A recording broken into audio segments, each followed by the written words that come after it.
I believe kalau you ada free time, just glance through, tengok apa yang apa yang menarik ya, apa yang you rasakan bersesuaian untuk semester ini.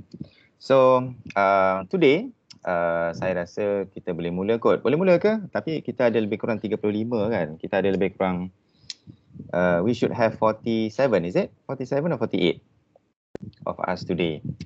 So we already have 35, 36 plus here. The rest, okay. Kalau misalnya kata you have any question, you just stop me in any way. In the middle of the presentation pun no problem, ataupun you collect question to at the end of the session, nanti kita akan bincang. Okay, seterusnya, kita juga, the way I handle this course actually untuk mengelakkan kata orang tu boring lah kan. Kita akan buat sedikit interaction melalui social media. So if you guys have Twitter for example, kita akan sedikit main Twitter lah kata orang kan, interact through Twitter, in which after this contoh saya akan tweet something regarding the issue in CPC and I need you guys to interact. Okay, so that we know and we can have a hashtag at the end of the day, for example CPC FSU. Okay, so that katalah nanti you all nak buat assignment ataupun you all ada exam nanti, you all boleh terus buat revision online tentang apa yang kita dah bincangkan. Alright, apa lagi ya? Okay, yes, saya difahamkan you all ada buku CPC and you use actually buku Baljit Singh Sidhu. The one that you have is 2015 version, I think the 3rd edition. The one that I have is 2nd edition, but more or less sama nampaknya semalam. And yes, it is easy to understand. So kita akan saya rasa kita boleh mula lah kan, dah 10.16. Dan kita akan mulakan dengan topik today, iaitu topik pre-trial processes. Okay, pre-trial processes. So apa yang dimaksudkan dengan pre-trial processes? Kalau you all boleh rujuk kepada buku, you all pre-trial processes ini dia terjumlah di dalam dia adalah permulaan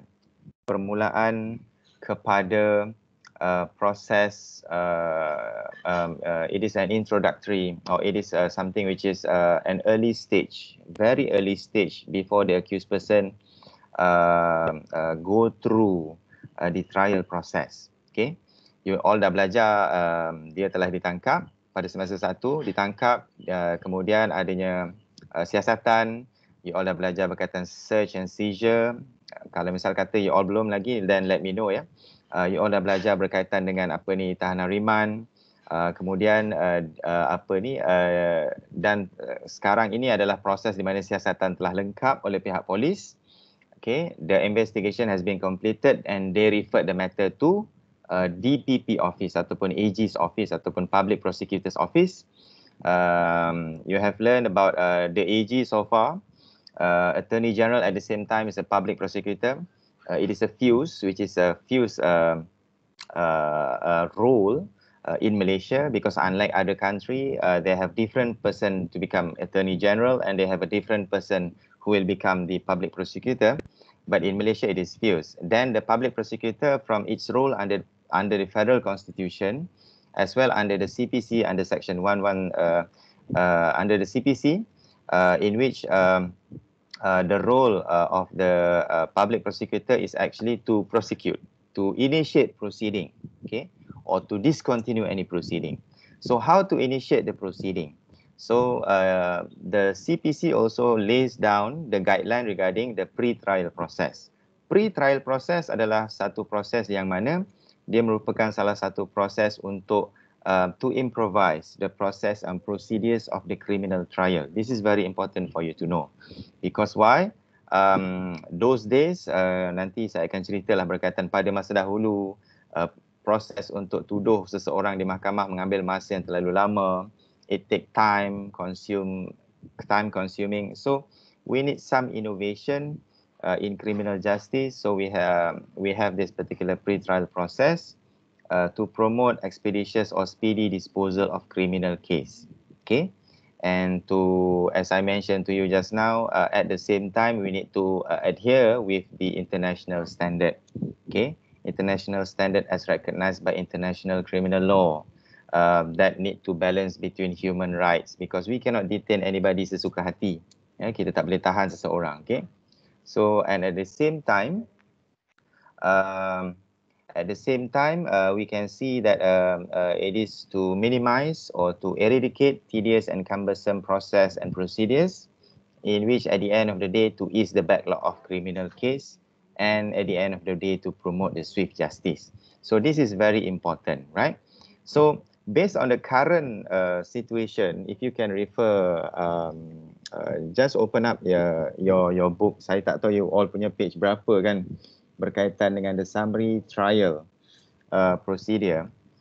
If saya boleh bagi sedikit berkaitan last semester you belajar berkaitan dengan criminal investigation stage. Ingat lagi tak apabila seseorang itu ditangkap dan siasatan telah bermula, sama ada the family members of the suspected person has any right to know about the status of the investigation. At the same time, bila katalah orang itu buat laporan polis, whether they have a right to know what happened to the status of the report being complained. Katalah motosikal hilang, kita buat laporan polis, okay? Lepas tu kita balik rumah sebab laporan polis telah dibuat. So, apakah hak kita? Adakah kita berhak untuk dimaklumkan berkaitan dengan the status of the report of our complaint? Okay? So, inilah kita adanya pindaan kepada CPC in 2010, which the inclusion of the new section of 107A, 107A CPC, in which the police are obliged ataupun they have a responsibility to provide a status report of a complaint made by the complainant. Okay, so why? This is actually to promote transparency and accountability. So after that, you all belajar berkaitan dengan pre-trial discovery under section 51A. In which whether seseorang itu apabila dituduh di mahkamah, whether you have a right to have the copy of any document. Of course, kalau misalnya kata you letak diri you sebagai peguam kepada pihak yang kena tuduh, okay, you are the counsel for the accused person, okay. In order for you to prepare your defense, you need to prepare the defense. So whether you have a right for such delivery of document, of course, under section 51A. You dah belajar tentang susu galur berkaitan dengan sebelum ni tak dapat, dan after that 51A mengatakan bahawa okay, the police and also the public prosecutor must deliver document and information by the prosecution to the accused person before commencement of a criminal trial. Then after that you lihat kepada section 407A. Okay, section 407A adalah melibatkan, kalau you masih ingat lagi ketika berlakunya serbuan dan tangkapan, okay, during the arrest, okay. Dalam kes dadah ataupun dalam kes curi motosikal sebagai contoh, polis akan merampas barang-barang tertentu. Okay, apakah status barang-barang yang dirampas ini? Apakah status barang-barang yang dirampas ini? So di bawah section 407A kita akan dapat lihat dia memberikan kuasa berkaitan provision for early disposal of certain seized item. Sebagai contoh dadah, expensive and highly inconvenient. Yang mana jika dadah itu terlalu banyak ataupun dalam kes melibatkan tangkapan cetak rompak, CD itu terlalu banyak. So macam mana pihak polis ingin membuat pihak polis dibenarkan untuk membuat pelupusan, dan barang-barang kes yang dibawa di mahkamah itu hanyalah barang-barang kes yang sedikit sahaja untuk menggambarkan dia adalah barang kes yang telah pun dirampas. Dan kita akan move forward to section 172A untuk hari ini, iaitu berkaitan dengan pre-trial conference among the prosecution and the defense. So kalau you tengok berkaitan dengan 17A, dia adalah berkaitan dengan pre-trial process, pre-trial conference. Kita panggil sebagai PTC. Okay, PTC ya. Jadi apakah yang dimaksudkan dengan PTC ini? Kita akan lihat selepas ni. 172A adalah berkaitan pre-trial conference, 172B adalah berkaitan dengan case management. Okay. Kemudian barulah kita lihat kepada proses. Kemudian selepas adanya pre-trial conference, adanya management, barulah adanya perbicaraan. So perbicaraan inilah nanti adanya peruntukan berkaitan dengan sama ada seseorang itu mengaku salah ataupun tidak. Okey, mengaku salah ataupun tidak. Dalam proses sebelum dia nak buat pengakuan bersalah ataupun tidak, inilah dia case management ataupun pre-trial conference yang mana adanya proses plea bargain. Plea bargain ni adalah timbal dalam bahasa Melayu apa ya? Plea bargain ni adalah dalam satu keadaan yang mana peguam di antara pihak tertuduh dengan pihak pendakwaan, mereka akan berbincang.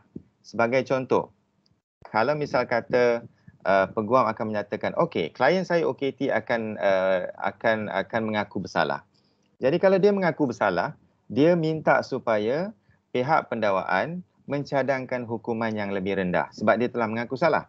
Okay, sebab dia telah mengaku salah.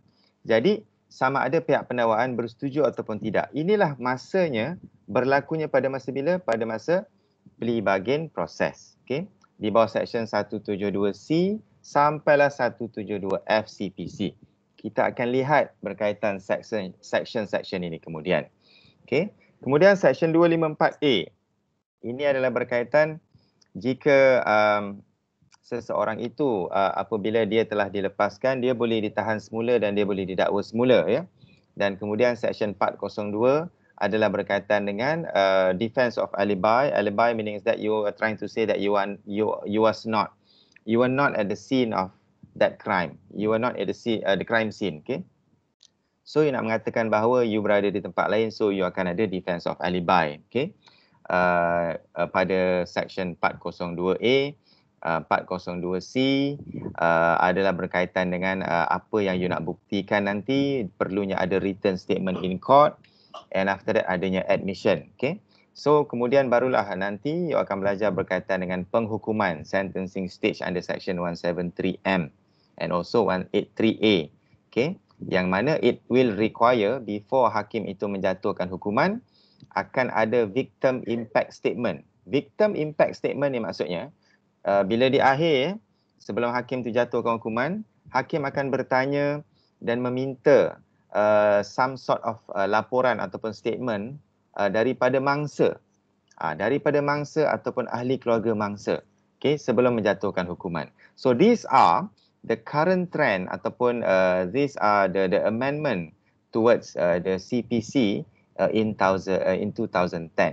Okay, I want to highlight to you guys berkaitan the processes involved. Okay, the processes involved in STP itu adalah summary trial procedure. Okay, bukan sijil tinggi pelajaran. STP adalah summary trial procedure. Okay, in which if you can see dalam you punya CPC, dia adalah di dalam chapter berapa tu? Chapter 18A, okay? CPC on the pre-trial procedure. So what happened? First and foremost, you tengok the kiri sekali adalah apabila DPP buat keputusan untuk untuk menuduh di mahkamah, maka kes akan didaftarkan. Okay, we call it case registration. Okay, so when we have a case registration, after that akan ada first case mention. Okay, then kita akan ada pre-trial procedure ataupun pre-trial process. So PTC ni, pre-trial process ni adalah apa yang kita belajar today. Dan you must remember in pre-trial process terdapatnya 4 komponen. Okay, 4 komponen. Satu adalah pre-trial conference. Okay, satu adalah pre-trial conference. Kalau you tengok dalam buku tu ya, summary trial procedure, yang pertama adalah pre-trial conference. Okay, yang kedua adalah case management. Pre-trial conference adalah di bawah Section 172A. Case management adalah di bawah Section 172B. Okay. Lepas tu yang ketiga apa? Plea bargain. 172C. Dan last sekali adalah case disposal under Section 172D. So when we are discussing berkaitan dengan pre-trial procedure, 4 benda ini yang you all kena hafal, okay, yang kena faham. When it comes to pre-trial ni sebelum perbicaraan. Okay. So pre-trial procedure ada 4. 1 pre-trial conference, 2 case management, 3 plea bargain dan keempat adalah case disposal. Case disposal. Then barulah kita pergi kepada ST summary trial procedure, iaitu the full trial ataupun perbicaraan yang lengkap. Okay. Boleh ke you guys? Alright? Semua okey? Alright, Doktor. Okay. Alright, jangan pening kepala Nampak Aziah tu dah apa, Nur Aziah dah pening kepala. Bawa bertenang. Okey, kita gear satu. Jangan takut. Saya pelan-pelan je, jangan takut, okey? Untuk you all boleh faham, okey? So, tadi saya cerita, kalau you all masih ingat lagi, pre-trial process ada 4. Okey, pre-trial process ada 4 dan inilah dia keempat-empatnya ya. Pre-trial procedure tu ada 4 dan ini adalah keempat-empatnya ya. Iaitu yang mana dia adalah berdasarkan kepada pindaan kepada CPC pada tahun 2010. So dia memperkenalkan ya, introduce 4 mechanism which is pre-trial conference, case management, plea bargain and disposal of the case. Okay. Kemudian kenapa perlu ada pre-trial process? Why we must have these 4 mechanism? Kenapa ya? Just nak cerita lah kan. Pertama adalah kalau kita dapat lihat, kalau satu masa dulu kes terlalu banyak dan mengambil masa yang terlalu lama untuk diselesaikan. Bayangkan kes Mona Fendi sebagai contoh, dia ditangkap pada tahun akhir tahun 1980-an. Okey, kerana kes membunuh Datuk Mazlan. Kalau you masih ingat lagi kes Mona Fendi kan. Okey. Pada akhir tahun 1980-an ya, selepas kejadian bunuh itu berlaku, polis menjalankan siasatan, dia pun ditangkap. Okey, dan kemudian didakwa di mahkamah dan dia mengambil masa lebih 12 tahun.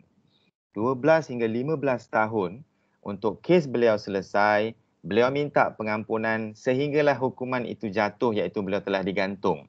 Okey, digantung hingga mati. Okey. Jadi untuk memastikan bahawa satu, kita tak nak seseorang yang ditahan itu ditahan terlalu lama. Ada yang ditahan, sebab itu you all pernah dengar tak perkataan tahanan riman. Tahanan riman ini, tahanan riman tahanan riman adalah melibatkan di mana tahanan ini sementara menunggu bicara. Belum pun bicara, belum pun selesai, and sometimes tahanan riman pada masa dahulu mengambil masa more than 10 years just to wait until the final closure. Okay, so what happen apabila tahanan terlalu ramai, prison overcrowded. Okay, nak sekarang ni dengan kes COVID, kalau masih ingat lagi pada masa PKP pada bulan 3, sesiapa yang melanggar arahan keluar rumah sesuka hati akan ditangkap. Jadi ketua pengarah penjara pun komplain, dia kata, if you always catch people or detain people, you put them behind the bars. At the end of the day, we are the one who have to maintain. We are the one who have to take care of them, and it involve high cost to maintain. Okay, sebab kalau you all nak tahu, makanan bagi setiap banduan adalah paling murah RM20 punya makanan bagi tempoh sehari. You bayangkan kalau tahanan kita ada 120,000 orang tahanan, berapa ringgit sehari kita kena bagi mereka makan.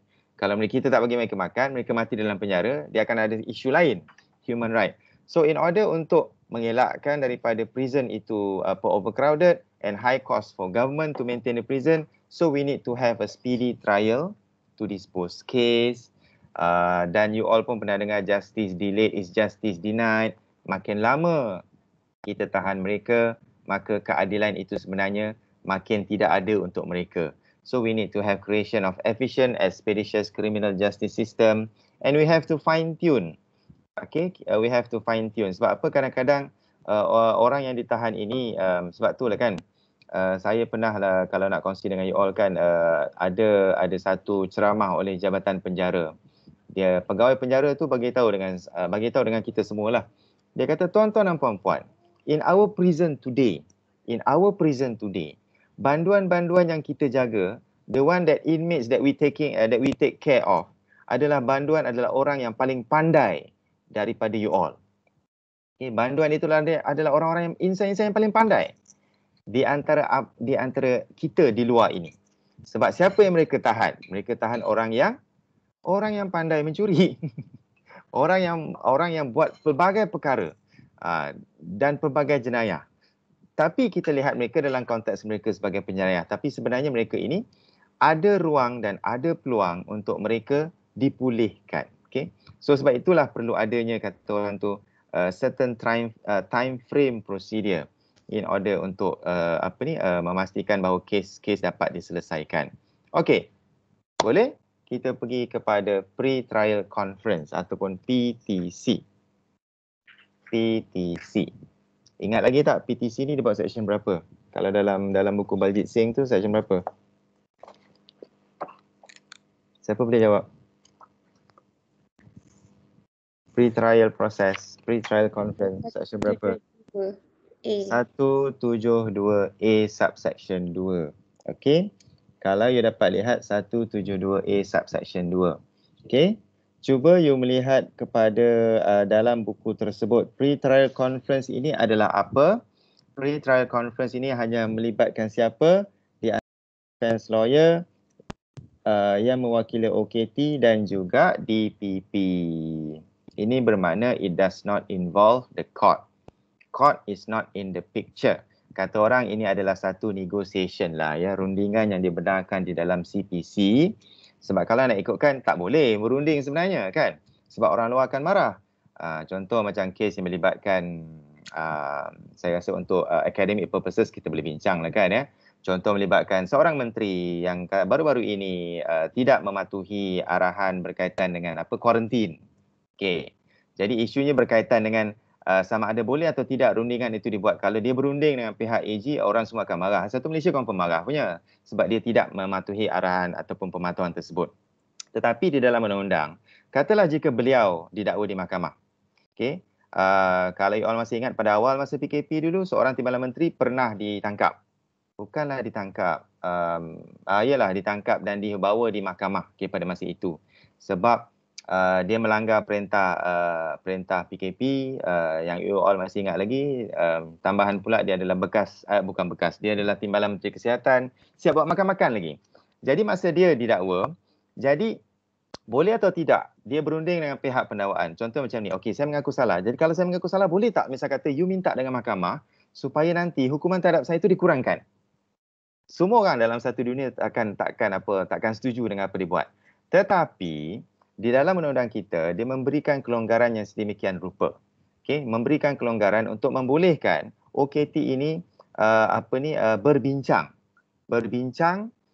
dengan pihak pendakwaan.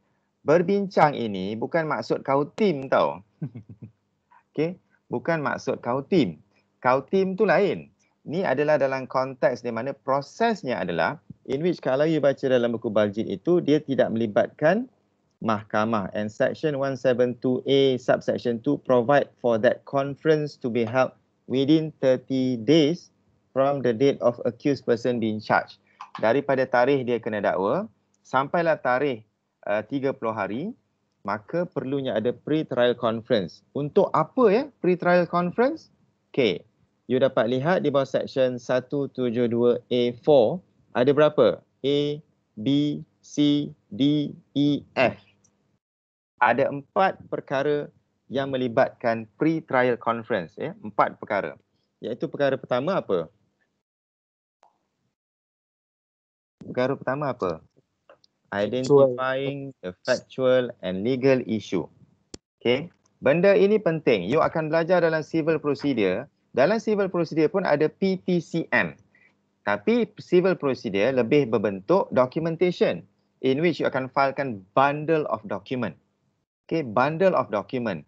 And dalam bundle of document itu, adanya benda yang paling penting adalah bundle of agreed document and disagreed document. Di mana dalam kriminal, you mesti ada pre-trial conference untuk identify apakah legal dan factual issue. Jadi mudah untuk you zoom through. Contoh kes apa? Kes melibatkan kes bunuh sebagai contoh. Okay. Jadi apakah legal issue? Dia bersalah ataupun tidak, atau pihak satu lagi mengatakan bahawa apakah fakta-fakta dan juga isu-isu yang berkaitan. Yang kedua apa? To narrow down issues of contention. Okay, narrowing the issues of contention maksudnya to zoom untuk melihat apakah isu-isu yang perlu sahaja dibicarakan. Yang perlu sahaja, yang penting ya. Isu-isu yang lain tidak perlu. So dia adalah macam kita menapis. Ya, kita membuat tapisan kepada isu-isu dan memastikan bahawa proses tersebut dapat kurangkan. Kemudian apa? Yang ketiga, C, clarifying the parties position. Okay, parties position. Sebab mungkin pihak-pihak ini adanya hujah-hujah mereka tersendiri ya. Kemudian keempat, discussing the nature of the case for the prosecution and defence, including any alibi defence. Ini maksudnya kalau misal kata you are trying to say that you were not there in the crime scene. My client yang you tuduh terlibat dengan disyaki membunuh was not there. Itu adalah orang lain sebagai contoh.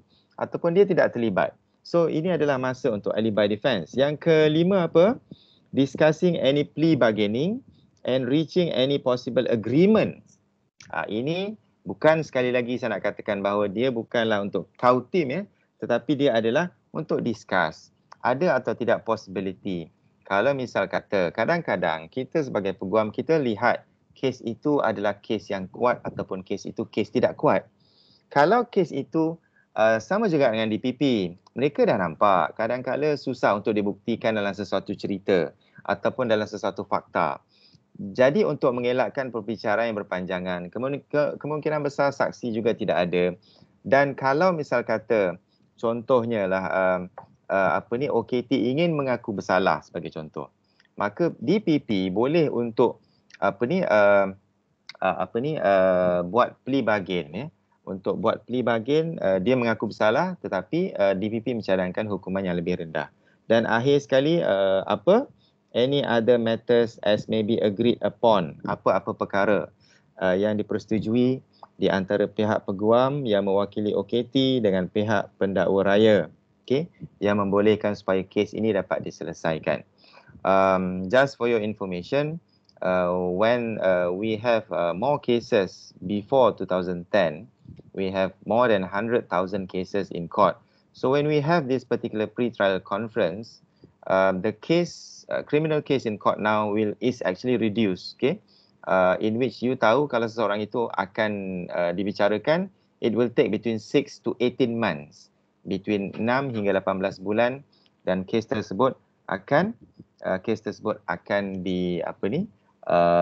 diselesaikan. Alright, okay, boleh. Alright, yang you kena tahu berkaitan PTC adalah it does not involve court. Yang kedua, proses dia adalah proses di mana accused person didakwa di mahkamah dan accused person tidak mengaku bersalah ya. In order to have pre-trial conference, accused tidak mengaku bersalah sebab accused ataupun OKT claim trial. Dan syarat dia adalah accused person ataupun OKT hendaklah diwakili oleh mana-mana peguam. Dan benda paling penting dalam berunding tadi, dalam pre-trial conference ni adalah sesi perundingan, peguam mestilah hadir, okay, dan terlibat, okay, bukan di antara DPP dengan pihak OKT sahaja. Ini banyak berlaku sebab kalau DPP dengan OKT sahaja, kadang-kadang accused person tu dia tak faham pun apa yang dipertuduhkan terhadap dia, dan he need legal counsel, he need to be legally represented. Dan you all belajar pada masa Federal Constitution dulu, ini adalah hak yang dilindungi di bawah Perlembagaan Persekutuan untuk seseorang itu apabila ditangkap, dia diwakili oleh mana-mana peguam. Alright. Okay. Berapa hari masa untuk pre-trial conference? 30.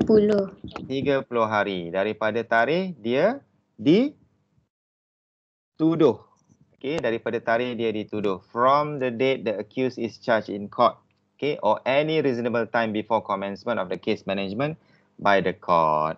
Okay, the venue of PTC. Tempat untuk PTC boleh dibuat di mana-mana sahaja. Preferably dekat court lah sebenarnya kan. Ataupun dekat pejabat pendakwa raya. Tetapi because sometimes it involve accused person. Okay, accused person ni orang yang ditangkap kerana jerayah membunuh. So dia tak boleh dah keluar sesuka hati kan. Tak bolehlah tiba-tiba kata lawyer dengan DPP nak jumpa kat Starbucks kan. Jadi dia akan jumpa dekat mahkamah selalunya untuk berbincang. Okay. And mode and manner of conduct of PTC may be agreed between them. Okay. So apa lagi yang kita dapat tengok berkaitan PTC ini? You boleh lihat berkaitan yang saya dah bincang tadi between ANG tu, berkaitan section 172A4 to G, issues yang perlu. Okay, apakah isu dia? Isu yang saya katakan tadi kan, kalau you perasan kan dalam buku Baljit tu mengatakan A, identifying factual and legal issue. Ini adalah sesuatu yang kena narrow down. Apakah isu-isu dia? Okay, to narrow down issue, to clarify each party position.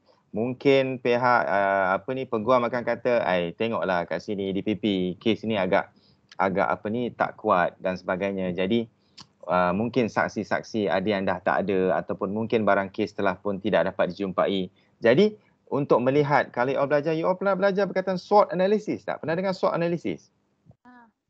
Okay, SWOT analysis tu you all akan assess kekuatan dan kelemahan bagi setiap pihak. Jadi saya tak pastilah kan in practice ni dia orang akan buat SWOT analysis ke tak kan. Tapi mereka akan bincang berkaitan kekuatan dan kelemahan. So lepas tu D, kalau nampak D, apa lagi yang ada kat situ? Compliance towards section 51A. Ada atau tidak dokumen-dokumen telah diberikan. Okay. Kemudian ada atau tidak alibi daripada pihak orang kena tuduh. Okay. Lepas tu to discuss a plea bargain, to reach possible agreement. Okay. Dan juga apa-apa perkara yang boleh membuatkan perbicaraan itu dapat dijalankan dengan lancar. Okey. Jadi ini adalah beberapa perkara yang terlibat, kenapa perlu ada. Maka kita dapat lihat bahawa pre-trial conference ni enable an accused person who is represented and the prosecution to iron out issues before commencement of case management process by the court. Remember case management dengan pre-trial conference adalah dua benda berbeza. PTC tidak melibatkan hakim. Case management, you buat PTC, you bincang dulu, you sort out all legal issues, you kata bahawa okay, you nak setuju, what are the issues yang akan need to be tried, whether plea bargain is there or not, you discuss during pre-trial conference. After you sort out all the thing from section 172A to G ataupun dalam buku ni from A to F, after you sort out everything, then you go to case management. Okay, you go to case management. Case management adalah satu sesi sebutan case. Case mention. If you go to court, nanti akan ada satu, court akan tetapkan date for case mention. Case mention ini adalah for case management.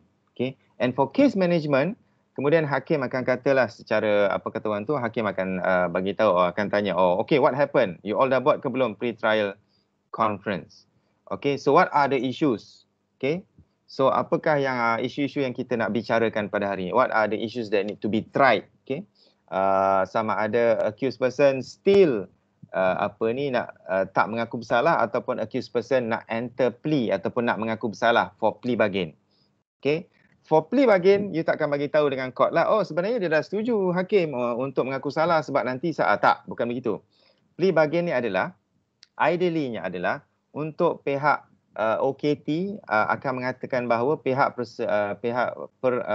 prosecution agreed, okay,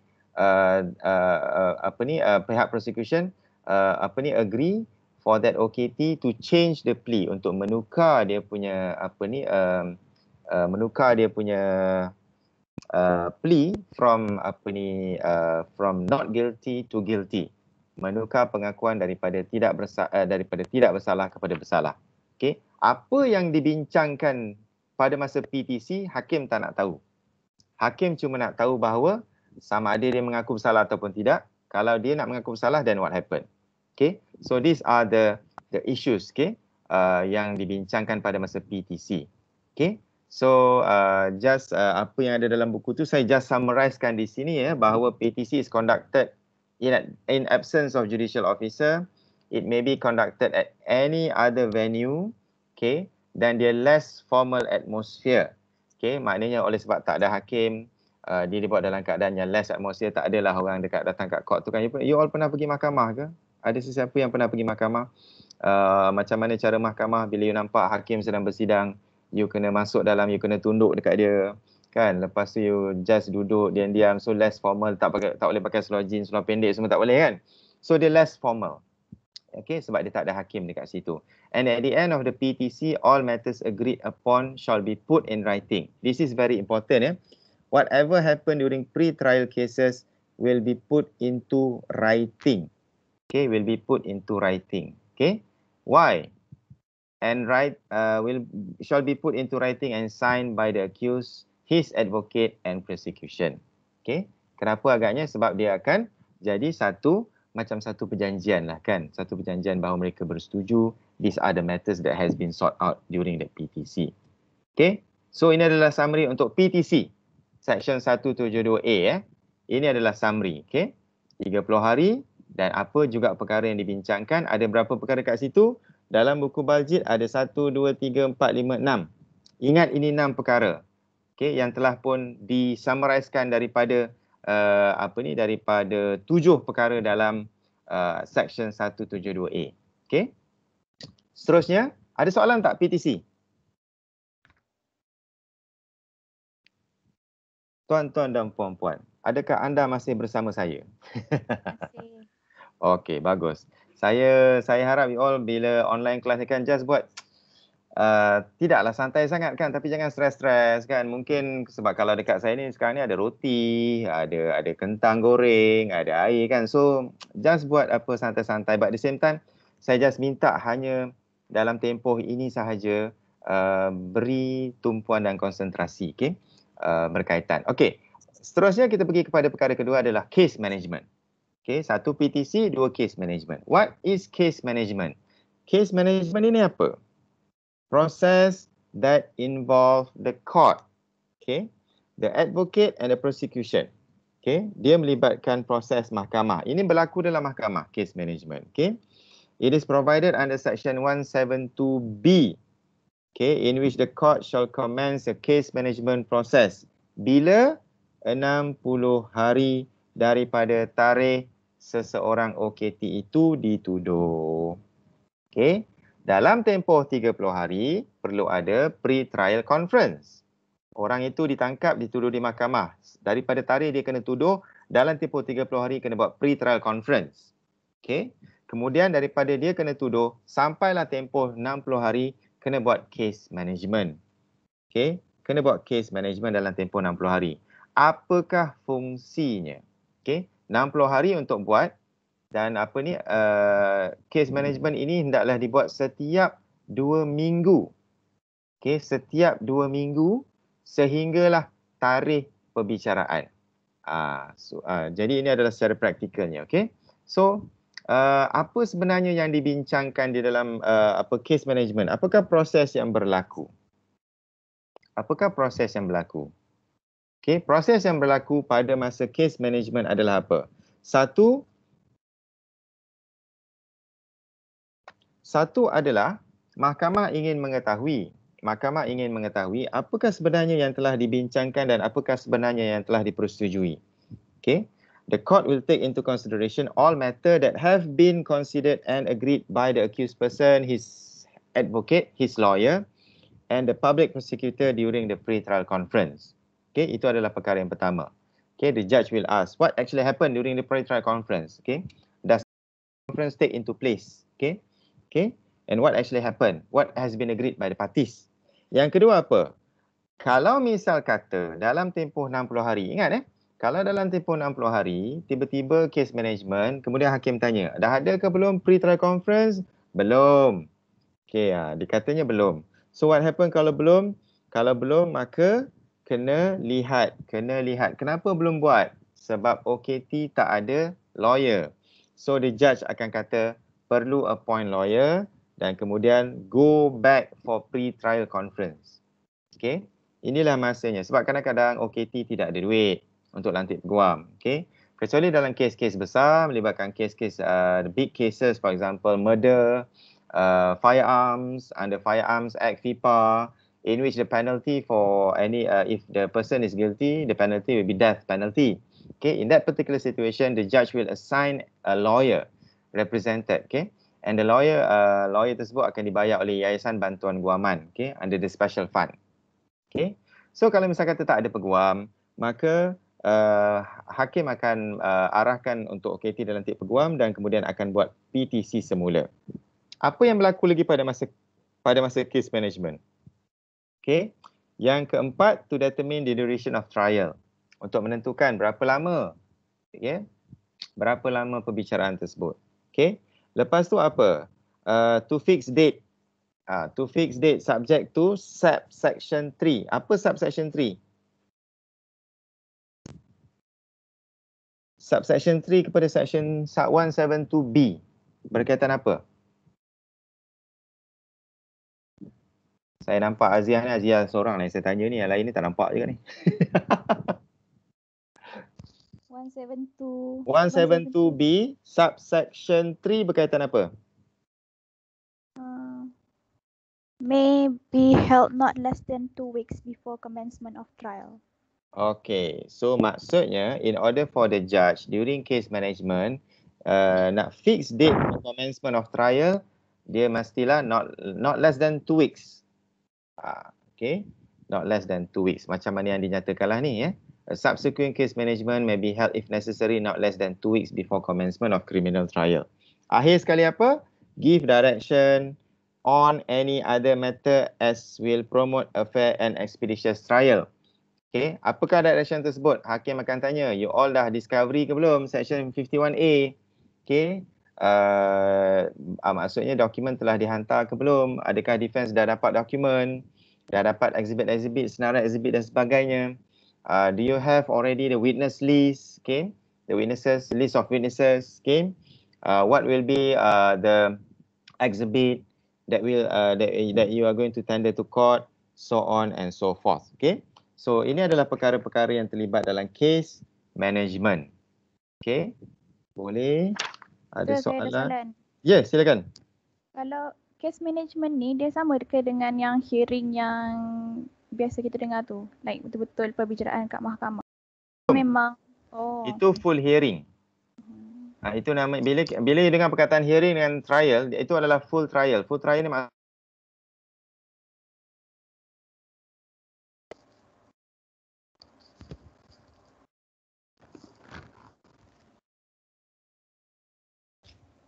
kemudian barulah kemudian barulah ada apa? Ada bila isu-isu tu dah ada, pergi kepada bicara, saksi semua dah ready, baru buat full hearing. Okey, barulah buat full hearing. Okey. Boleh? Doktor, Ya. Yeah. kalau case management ni yang biasa orang sebut sebutan case tu ke? Ya, dia sebahagian daripada sebutan case. Betul. Okey. Sebab case sebutan dia boleh jadi dua perkara. Katalah bila case itu ditetapkan untuk sebutan, adakah untuk pengurusan case ataupun case itu untuk sebutan untuk mengetahui apakah status case. Itu beza. Maknanya bila diorang dah buat case management, maksudnya case management ni sebutan case lah, di mana akan menentukan apa yang telah dibincangkan, siapa saksi dan sebagainya. Itu case management pada masa sebutan case. Satu lagi adalah sebutan case adalah untuk menentukan, okey, DPP ada apa-apa, katalah dia ada report daripada pakar yang belum siap, contohlah kan, ataupun saksi-saksi adanya perkembangan terbaru dalam kes tersebut. Jadi itu adalah sebutan. Tapi in answering your question, yes, case management dibuat pada masa sebutan kes. Okey. Okey, ada lagi soalan? Boleh tentang case management? Boleh. Mana kita punya kaum-kaum Adam? Ya, doktor. Okey. Boleh faham Boleh, insyaAllah. InsyaAllah. Okey. Baik. Seterusnya adalah plea bargain. PTC kita dah settle. Nanti saya akan bagi ni untuk you baca. You boleh baca juga ya. Daripada buku Baljit Singh tu. Mana dia? Okey, ni untuk case management. Kita pergi kepada plea bargain. Apakah itu plea bargain? Plea bargain ini adalah sesuatu yang terlibat ya, a major amendment to our CPC which has yet to be take effect. Sebenarnya dia dah take into effect ya. The introduction of plea bargaining. What is plea bargaining has been defined by the Black Law Dictionary as a process whereby the accused and the prosecutor in a criminal case work out a mutually satisfactory disposition of the case subject to court approval. Okay, it is a pre-trial negotiation between the accused person, which usually conducted by his advocate and the prosecution during in which the accused agrees to plead guilty in exchange for certain concession. Okay, for certain concession. So dalam buku ni, it is usually involve defendant pleading guilty to a lesser offence or to only one or some of the counts of a multi-count indictment. Indictment ni maksudnya pertuduhan in return for a lighter sentence than that possible for the graver charge.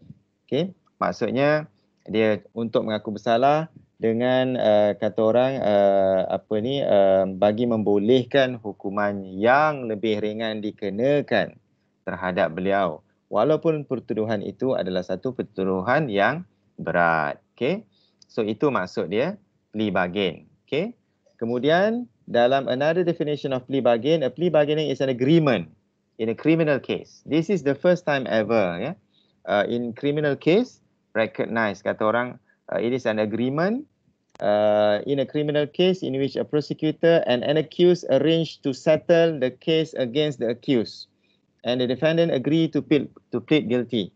Okay, or no contest in exchange for some concession. Maksudnya dia tidak akan mempertikaikanlah keterangan yang akan dibawa oleh prosecution. Dia setuju je lah, ya, dia mengaku bersalah. This concession ni maksudnya apa? Dia mengaku bersalah dengan kata orang bagi membolehkan hukuman itu lebih ringan. This concession can include reducing original charge, sama ada untuk mengurangkan hukuman, ataupun dismissing some of the charge, ataupun bagi membolehkan pertuduhan itu ditarik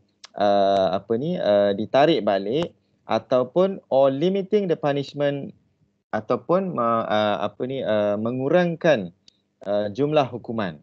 Generally, a plea bargain allows the party to agree on the outcome and settle the pending charge. Okay, so ini adalah sesuatu yang mana kita dapat lihat. Kalau tengok kat slide ni kan, secara kata orang tu secara asasnya, plea bargain ni adalah dua perkara. Satu, bila okeylah you dah bincang dengan lawyer pun kata memanglah kan, kalau kita dapat lihat kes ni nampaknya evidence itu, keterangan itu nampaknya meyakinkan, ataupun keterangan itu sesuatu keterangan yang you kalau lawan pun you tahu you tak boleh menang. Contoh begitulah. Okay, jadi you mengaku bersalah. Ada orang yang memang dia bila dia dekat court, kadang-kadang lawyer pun marah. Kenapa you mengaku bersalah kan? Saya nak mengaku bersalah. Okay, tetapi saya nak mengaku bersalah atas dua syarat. Satu, sama ada untuk membolehkan bila saya mengaku bersalah tu, hukuman itu akan dapat dikurangkan. Ataupun pertuduhan itu dapat dipinda. Pernah berlaku, banyak kali berlaku, ya. Pertuduhan itu dipinda. Contohnya daripada pertuduhan itu membunuh di bawah Seksyen 302, katalah kalau misal kata dia bersetuju untuk mengaku bersalah, pertuduhan itu dipinda kepada Seksyen 304 sebagai contoh, ya, mengakibatkan kematian tanpa niat ataupun mengakibatkan kematian itu dengan kecuaian. Okay? Jadi what happen adalah dia ada dua aspek, sama ada untuk charge bargaining, untuk reduce charge, ataupun yang kedua adalah untuk sentence bargaining. Sentence bargaining adalah saya mengaku bersalah tapi saya nak minta hukuman itu diringankan. Itu maksud dia. So ada dua aspek dalam plea bargaining. Saya mengaku bersalah tetapi saya mohon supaya charge itu pertuduhan itu dikurangkan ataupun hukuman itu dikurangkan. So ini adalah beberapa perkara. Sebab nanti you akan belajar apabila seseorang itu mengaku bersalah, dia adalah salah satu faktor mitigasi. Okey, faktor mitigasi nanti bila hakim nak buat keputusan, ambil kira dia mengaku bersalah sebagai faktor mitigasi untuk mengurangkan hukuman dia. Okay. So itu adalah mitigation factor. Dia ada aggravated factor. Aggravated factor, DPP akan mengatakan bahawa kesalahan dia rampant, banyak kali berlaku. Curi motor sekarang ni dah rampant, sesuatu yang hari-hari berlaku. Okay. Tapi dia akan kata, saya dah mengaku bersalah, saya insaf dengan perbuatan saya. Dia kata macam itulah. Okay. Jadi saya mohon supaya hukuman itu dapat dikurangkan. You all akan belajar nanti dalam minggu tak silap saya 7 ke 8 berkaitan mitigation factor. Okay. Boleh? Okay. Baik. Kemudian kalau you dapat tengok dalam buku itu ada juga berkaitan historical background. Historical background ni adalah faktor sejarah berkaitan plea bargain. Plea bargain ni adalah sesuatu yang mana kalau kita dapat lihat pada awalnya mahkamah tidak mahu terlibat sebab dia macam tarik tali. Okey, mahkamah tidak mahu terlibat kerana dia akan memprejudiskan kepentingan awam. Namun macam yang kita bagi tahu tadi dalam kurun ke-18 di negara di negara luar, di negara common law di UK, kita dapat lihat plea bargain ini popular kerana dengan adanya plea bargain, kes-kes di mahkamah dapat dikurangkan dan OKT tidak ditahan lebih lama. Okey, maka kalau kita dapat lihat dalam kes kalau you dapat lihat PP versus Hisla Sulai. Okey, court mengatakan bahawa mula-mula court kita ni tak nak terlibat juga dengan plea bargain sebab dia very strict. Orang itu dituduh let this to be fair. Fair maksudnya apa? Biarlah dia pergi ke bicara, biarlah pihak pendakwaan tender semua keterangan, barulah adil. Orang semua nampak kan sebab kita ada open court principle. Semua orang boleh masuk dalam court kita. Okey. Jadi dapat dibicarakan dengan adil, barulah kita boleh tahu dia bersalah tak bersalah. Daripada dia terus mengaku atau dan sebagainya kan. Jadi kadang-kadang dia terus mengaku salah tapi sebenarnya dia tidak bersalah. Okey. So dalam kes ni, kalau dalam kes Hisla Sulai, PP versus Hisla Sulai, hakim tu mengatakan bahawa I take of view that our court should readily entertain plea bargaining subject to the guideline set out in R versus Turner. Okay, sebab dia ada kes R versus Turner, as it will allow the matter to be disposed expeditiously and the appellate court will not be unnecessarily burdened with appeal. So, ni apa? For the sake of, untuk mengelakkan daripada appeal. Okay. Jadi prosedur dia adalah you boleh nampak di bawah section 172C. Okay, application hendaklah dibuat, plea bargain, dan dia ada borang-borang tertentu. Borang apa? Jangan lupa ya, borang 28A. Boleh tengok dekat belakang CVC tersebut, schedule 2. Okay, borang 28A. And the court has a duty to ensure that the accused has made the application for plea bargaining voluntarily. This is very important. Orang tu nak mengaku bersalah, mahkamah kena pastikan dia mengaku bersalah secara sukarela. Okay, secara sukarela tanpa dipaksa oleh mana-mana pihak. And the court has also a duty to ensure that the process is done voluntarily between the prosecution and the accused person. Because sometimes prosecution ni dia untuk mengelakkan daripada boleh threaten accused person. Okay, sebab dia kata kes terhadap kamu ni memang berat dan besar kan. So you patut mengaku salah. Tak. Kalau misal kata dalam konteks plea bargain, accused person merasakan dia ada strong defense, dia tak semestinya bersetuju untuk mengaku salah. Okay. Kalau dia ada strong defense, tak apalah dia kata, saya tak nak mengaku salah, we will go for full trial ataupun full hearing. Okay. So itu adalah berkaitan dengan section 172C dan jangan lupa borang 28A.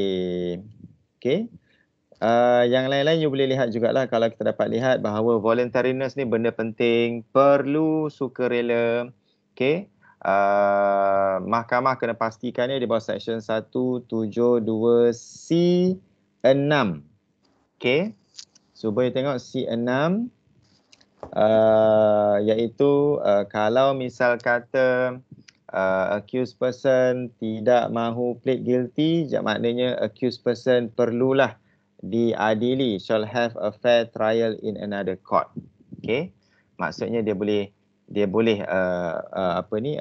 kalau dia merasakan bahawa mahkamah yang satu itu tidak boleh berlaku adil kepada dia, atas sebab itu dia boleh untuk pergi ke mahkamah lain untuk diadili. Okay. Once issue voluntariness is settled, accused person and prosecution will proceed with a mutually agree on a satisfactory disposition of case. Okay, apa lagi? Apa yang berlaku kalau misal kata prosecution tidak berpuas hati? Okay, ataupun accused person, pihak OKT dan pihak pendakwaan tidak berpuas hati. Okay, maka kalau mereka tidak berpuas hati, dalam masa PTC itu tak boleh mencapai persetujuan langsung. So apa yang mereka akan buat? Court akan tetapkan tarikh untuk bicara. okey, tetapkan tarikh untuk bicara. Okey. Dan untuk tanpa prejudis yang saya bagi tahu tadi, perbicaraan boleh diadakan di mahkamah lain. Okey, mahkamah lain. Dan mahkamah baru, bukan mahkamah baru, maksudnya mahkamah yang lain tersebut dengan hakim yang lain boleh menentukan sama ada perlunya perbicaraan ataupun perlunya plea bargain yang baru. Kalau misal kata OKT menyatakan bahawa berlakunya keadaan yang tidak adil untuk dia. If it is unfair for him to plead guilty or to do a plea bargain in which sometimes the judge and the prosecutor they tend to they tend to agree with themselves until they look that the accused person should be forced to plead guilty. Kadang-kadang berlaku keadaan macam itu. Sebab tu kalau misalnya kata you practice nanti kan, tak kira syariah ataupun civil, you kena tengok benda paling penting kan dalam mock trial nanti kan, you kena tengok siapa judge tersebut. Siapa hakim tersebut. Kalau hakim tersebut latar belakang dulu dia adalah pendakwa raya, maka sepanjang dia jadi hakim, walau macam mana peguam itu berhujah sekalipun, dia akan tetap memberikan keutamaan ataupun you boleh nampak dia akan tetap menyebelahi pihak pendakwaan. Kalau hakim itu latar belakang dia adalah peguam, you akan nampak bahawa dia lebih terbuka kepada pihak peguam. Dan dia akan selalu mempersoalkan apakah soalan-soalan dan juga tindakan-tindakan yang diberikan oleh pihak pendakwaan. Sebab dia punya latar belakang peguam, dia prefer pada peguam. So sebab itulah kan kita kena lihat siapa hakim kita. Siapa hakim kita. Kadang-kadang masa mock trial nanti dia akan ajar you lah berkaitan. Ini sajalah cerita-cerita lain kan. Kalau tiba-tiba mock trial tersebut you nampak hakim tu selalu tengok jam. Dia tengok jam dia, lepas dia tengok jam dekat tangan dia tengok jam kat dinding. Itu maksudnya dia nak minta supaya menangguh lah, adanya penangguhan gitu kan. Tapi dia takkan kata dia nak tangguh selalunya, you all kena minta penangguhan. So you kena lihat berkaitan perkara ini. Sebab apa? Manusia, kita mengendalikan manusia dekat mahkamah yang terlibat semuanya adalah manusia, jadi perkara-perkara ini perlu diambil kira. Okey, jadi ini adalah summary kepada plea bargaining. Okey, summary kepada plea bargaining. Ya, Husna nak bertanya apa-apa? Ya doktor, saya nak tanya, saya kurang clear. Okey. Plea bargain ni maksudnya dia masa bincang untuk OKT bincang nak ambil plea bargain ni, dia satu session yang lain atau dia bincang masa yang mana ni? Dia bincang masa PTC. Okey, lepas tu dia bagi tahu kepada judge yang dia setuju untuk plea bargain pun masa case management ni. Masa case management. Dia setuju pada masa PTC, sebab pada masa PTC nanti peguam akan bagi tahulah kesan akibat daripada pengakuan dia. Okey. Jadi benda itu direkodkan pada masa PTC, pada masa case management baru dia bagi tahu. Dan peguam dia bagi tahu bahawa mungkin pada mulanya kan dia tak mengaku bersalah. Bila dia pergi PTC dan kemudian dia kata dia nak mengaku bersalah, peguam dia akan kata okey, hari ini pihak OKT ingin menukar pengakuan dia.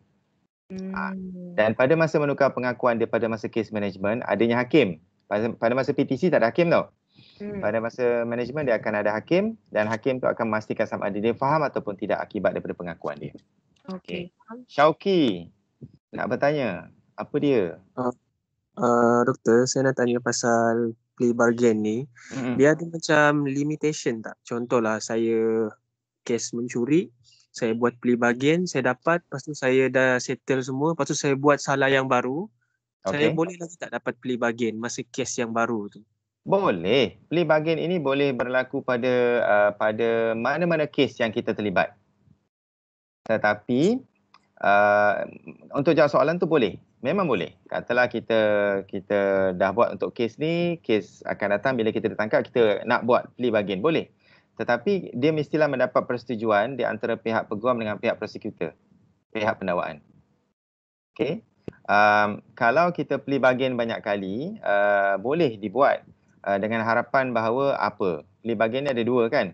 Satu, sama ada untuk membuatkan pertuduhan itu dipinda daripada kesalahan yang dituduh itu lebih tinggi kepada kesalahan yang lebih rendah, ataupun untuk tujuan hukuman, sama ada hukuman itu lebih tinggi atau lebih rendah. Okey. tetapi dia terpulang kepada pihak pendakwaan sama ada pendakwaan tu setuju ke tidak. Dia setuju ke tak bila kita pelbagai tu untuk menawarkan hukuman yang lebih rendah ataupun tidak. Dia sebab apa ya? Sebab bila nanti hakim tu nak jatuhkan hukuman, dia akan tanya dengan pihak pendakwaan. Itulah pihak pendakwaan akan mengemukakan hujah. They will forwarded their aggravated factors argument. Aggravated. Dan kemudian hakim akan tanya kepada pihak peguam bela for the mitigated, faktor pengurangan. So faktor pengurangan dan faktor pemberat aggravated ni akan menjadi faktor yang penting untuk hukuman. Tapi untuk jawab soalan boleh. Okey, boleh untuk pelbagai pada setiap kes yang ada. Ada soalan lain? Alright, okey. Ada soalan lain? Tak ada? Ini adalah perkara penting ya yang you all kena hafal. Summary 3, bukanlah kena hafal, maksudnya kena faham. Okey. Kena faham berkaitan apa itu pelbagai di bawah Section 172C.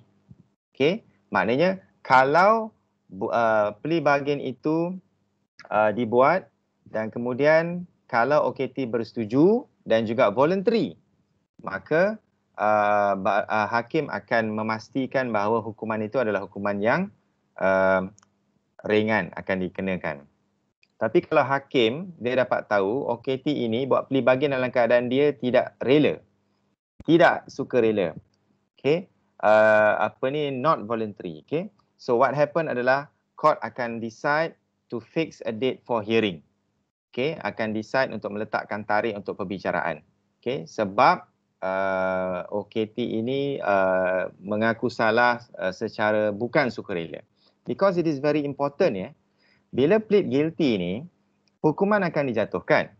Bila hukuman itu akan dijatuhkan, dia akan direkodkan kepada kita seumur hidup.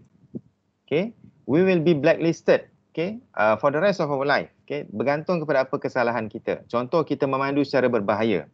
Starting of today, kalau misal kata kita memandu kereta dalam keadaan yang berbahaya sehingga menyebabkan kematian di bawah Section 41 atau pengangkutan jalan, maka hukuman kalau satu masa dulu hukuman dia kita boleh dikenakan sama ada penjara atau denda. Sekarang ni kalau kematian kita memandu secara melulu sehingga menyebabkan kematian, kita boleh dikenakan penjara between 5 to 20 years. 5 hingga 20 tahun. Okay. Bila kita kena je penjara, dia akan efek kepada kita punya rekod. Dia efek kepada rekod kita. Maknanya kita adalah bekas banduan. Okay. Kita ada rekod kita pada pendaftar rekod penjenayah. Okay. Dan dia akan melibatkan banyak perkara lah. Kalau misalnya kata kita ni adalah seorang kita tak boleh kerja dalam penjawat awam, tak boleh kerja kerajaan. Kita tidak, kalau kita ni orang politician, menteri ke apa, kita akan terlucut jawatan kita.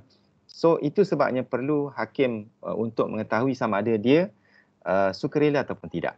Okay. Boleh? Boleh ke? Okey ke? Okey. Harap. Okay. Sikit lagi. Akhir sekali adalah disposal of case. Disposal of case ni boleh tengok Section 172D. Okey, 172D. Kalau pelbagai tadi boleh tengok lah ya, ada banyak isu kat dalam buku Baljit Singh tu, isu berkaitan dengan voluntary, isu berkaitan dengan freedom of access of counsel, adakah orang itu mampu ataupun kata orang tu ada kebebasan memilih peguam dan sebagainya.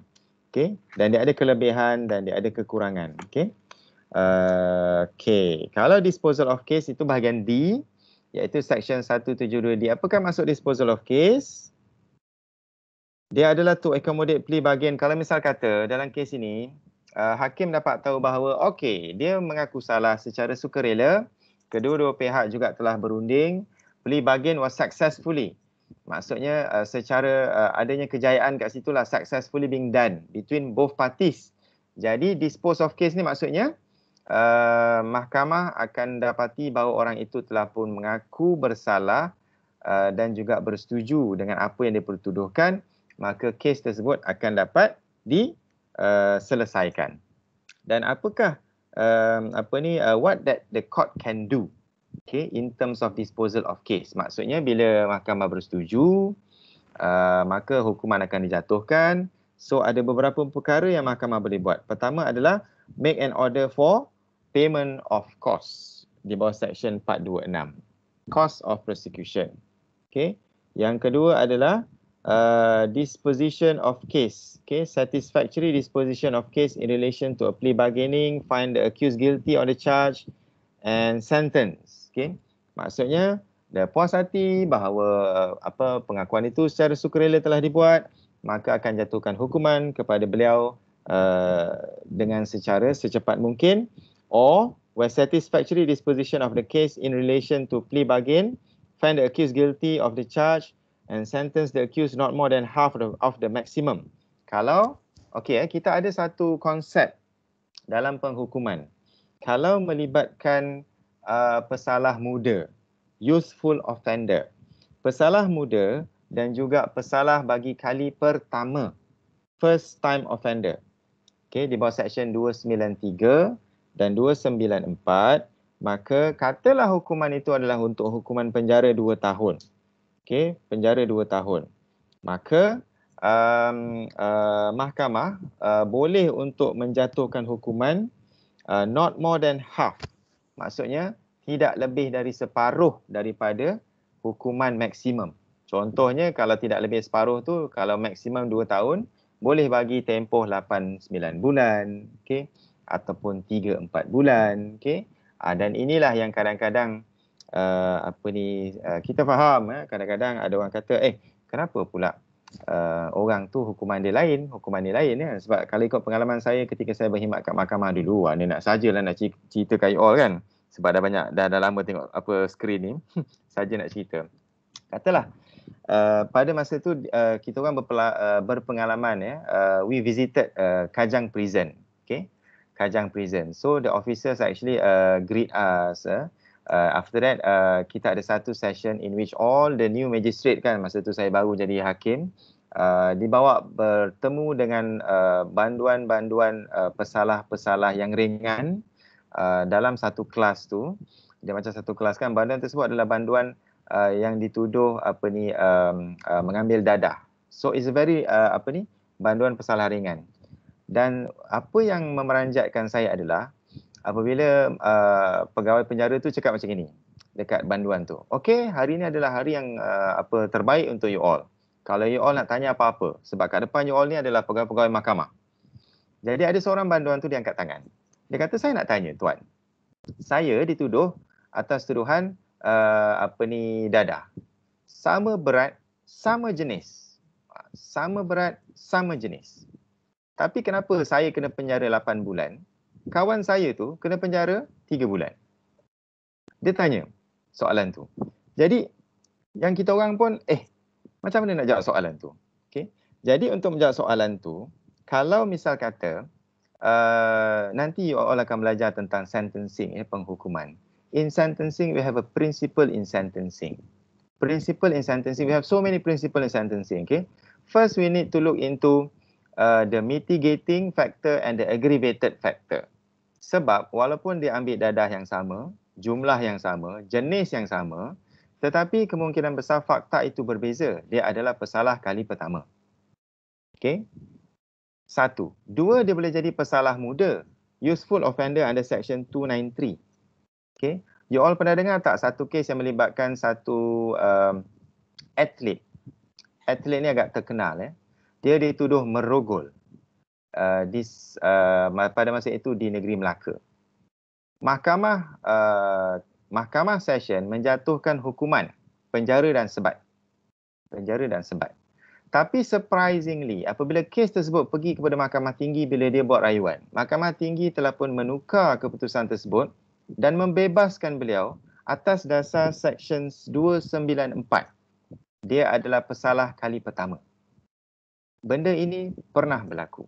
Walaupun kes itu, biar betul, biar betik ya. Tapi ia pernah berlaku.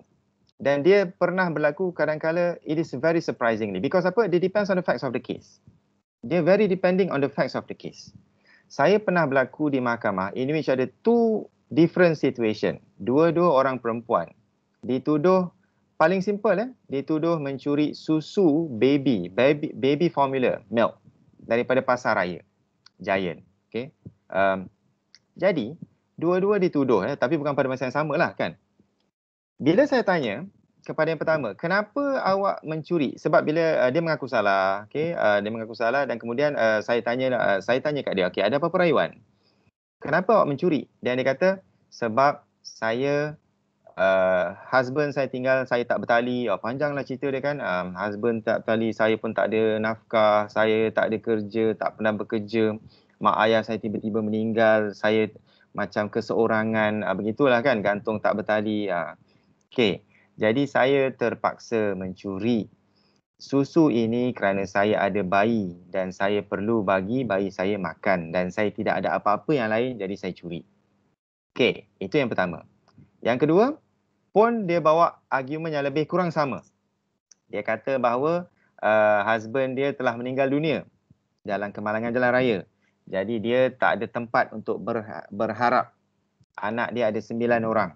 Okay? Jadi dia mencuri susu untuk bagi anak dia makan. Okay? Jadi apa yang kemudian hakim akan pertimbangkan? Dua kes yang sama tapi fakta berbeza. Yang menentukan penghukuman dia adalah, satu ni, ibu muda ni, bila kita dapat lihat, okey, dia curi 1 tin susu untuk anak dia. Yang kedua tadi, yang husband dia meninggal dunia ni, ada anak ramai ni, dia curi 1 carton susu kanak-kanak, susu baby formula. 1 carton, bukan 1. Jadi apa yang berlaku pada masa itu adalah, kita buat keputusan. Dan keputusan yang buat adalah, yang ibu muda ini tadi dilepaskan oleh kerana dia di bawah Seksyen 294, first time offender. Tetapi ibu yang satu lagi itu, saya jatuhkan hukuman untuk dia penjara dan denda. Sebab apa? Untuk pengetahuan you all, kalau misal kata berlaku kejadian curi di pasaraya, sebab tu kalau you all pergi pasaraya, you tengok tempat susu baby. Susu bayi tu dikunci. Sebab memang ada sindiket mencuri susu bayi untuk dijual semula di luar. Okay? Untuk dijual semula di luar. Okay? Dan dia melihat kepada fakta kes. Mungkin dua kes itu nampak sama, tetapi fakta dia berbeza. Okay? Okay, cukuplah cerita sampai situ. Banyak lagi cerita lepas ni. Okay? Baik. Jadi kita dapat lihat kat situ, berkaitan dengan case management, disposal of case. Kalau kita dapat lihat disposal of case ni, dia sekali lagi dia melihat kepada apa yang berlaku ini adalah berdasarkan kepada plea bargain tadi, sama ada accused tersebut bersalah ataupun tidak, dan kemudian barulah akan didispose. Case dispose ni maknanya dia hukuman akan dijatuhkan dan kes itu akan diselesaikan. Ada soalan tak berkaitan case management? Okey ke?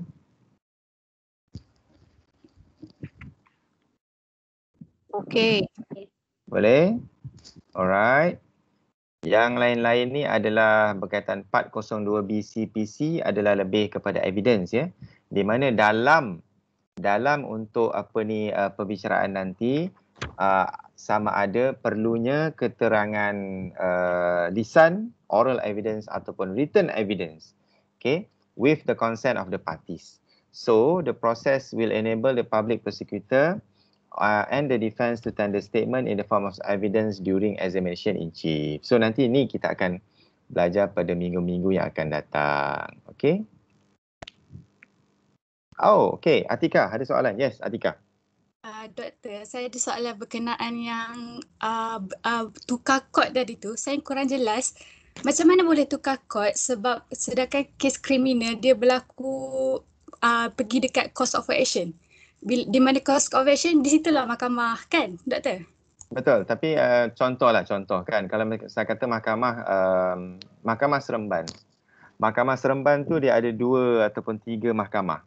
Maksud tukar mahkamah ni adalah dia tukar mahkamah di tempat yang sama, tetapi sama ada menukar mahkamah di tempat yang sama atau dia menukar hakim yang berlainan. Tetapi masih lagi di tempat yang sama. Sebab kemungkinan besar kalau dia dituduh di mahkamah yang sama dengan hakim yang sama, hakim tersebut tidak akan dapat untuk menjatuhkan hukuman berdasarkan kepada plea bargain ataupun berdasarkan kepada PTC yang telah dicapai, agreement yang telah dicapai oleh kedua-dua pihak. Doktor, yang dan ini kena tukar sebelum trial kan? Sebab lepas trial dah habis semua tu, kita tak boleh retrial kan? Yes, ini adalah pertukaran sebelum trial. Maksudnya, pada masa case management tersebut, case management ni adalah one step before trial. So one step before trial, kalau misalnya kata didapati bahawa, dia punya plea bargaining entered involuntarily. Okay, meaning that something happen kat situ. So maksudnya dia boleh untuk minta permohonan supaya dibicarakan dengan hakim yang lain ataupun di mahkamah yang lain. Tapi di tempat yang sama, based on dia punya course of action. Okay, clear doktor, terima kasih. Sama-sama. Ada soalan lain? Doktor, Ya. Siapa tu? saya nak tanya Aisyah. Okey, Aisyah. Okey. Saya nak tanya untuk PTC tu, Ya. semua kes perlu jalani PTC ataupun siapa yang nak je boleh buat PTC tu? Semua kes kena menjalani PTC. Oh, okey.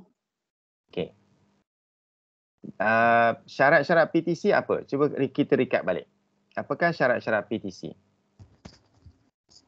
Syarat daripada syarat untuk accuse perlu ada represented. Yes, perlu diwakili oleh peguam. Okey. PTC tidak boleh berlaku tanpa peguam. PTC tidak boleh berlaku hanya di antara OKT dengan public prosecutor saja. Tak boleh. Sebab public prosecutor akan goreng macam-macam. Tak, maksudnya OKT tidak akan dapat dimaklumkan secara adil. Okay, he must be represented so that he knows actually what plea that he is going to make. For example, if he decided to plead guilty, so he must know what actually happened after he pleaded guilty. Okay, after he plead guilty, in terms of what sentence that he may face, what are the consequences. Mungkin dia punya expectation masa dia punya plead guilty tu, dia faham dia adalah, okay, saya plead guilty, saya akan hanya didenda. Itu agreement dia. Saya hanya akan didenda dan public prosecutor akan cadangkan denda. Tapi katalah nanti bila dekat court benda itu berlaku sebaliknya. Jadi dia boleh mengatakan bahawa dia boleh menarik balik dia masa PTC tu. Maksudnya walaupun dia dah buat plea bargain, tapi kalau misal kata benda tu dibuat atas voluntarily ni, sukarela ni ada pelbagai maksud. Sukarela maksudnya you sukarela sebab you faham perkara tersebut. Satu. Sukarela yang voluntary because you know, you understand. Okay, what that you are going to do. Okay, what will be your plea.